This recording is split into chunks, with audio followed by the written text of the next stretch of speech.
Ikiwa kweli unaipenda nyumba yako, tafadhali usipite bila kusoma. Katika jina la Yesu, sasa ninaomba na kutangaza juu yako na nyumba yako. Kuanzia usiku wa leo, amani iingie nyumbani mwako na tufani isimame mlangoni mwako. Kwa dakika hii moja, na tuombe pamoja kwa ajili ya nyumba yako. Bwana, ninakuja mbele zako kwa shukurani, nikiingia katika uwepo wako kwa sifa.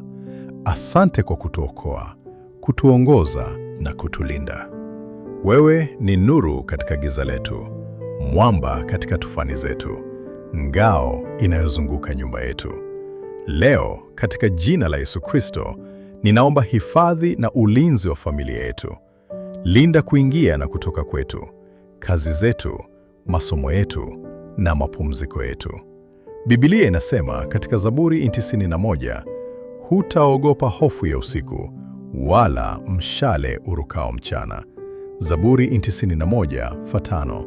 Kwa hiyo katika jina la Bwana ninatangaza, hatari zote zinazoonekana na zisizoonekana zisisogee karibu na nyumba yetu.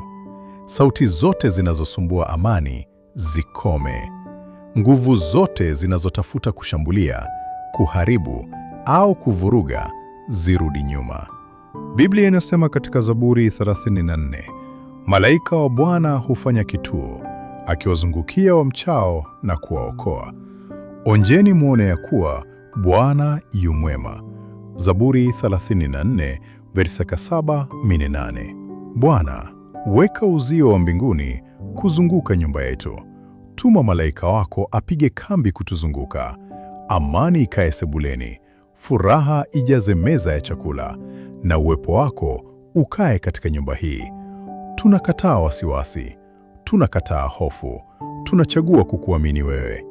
Wewe ni nguvu yetu, wewe ni msingi wa familia yetu. Leo tunakukabidhi kabisa familia yetu, maisha yetu ya baadaye na kesho yetu mikononi mwako. Katika jina la Yesu Kristo Mwenyezi, amina. Ikiwa unashukuru kwa ulinzi wa Mungu, tafadhali acha ujumbe ukisema amina. Shiriki ombi hili na mtu anayehitaji amani leo.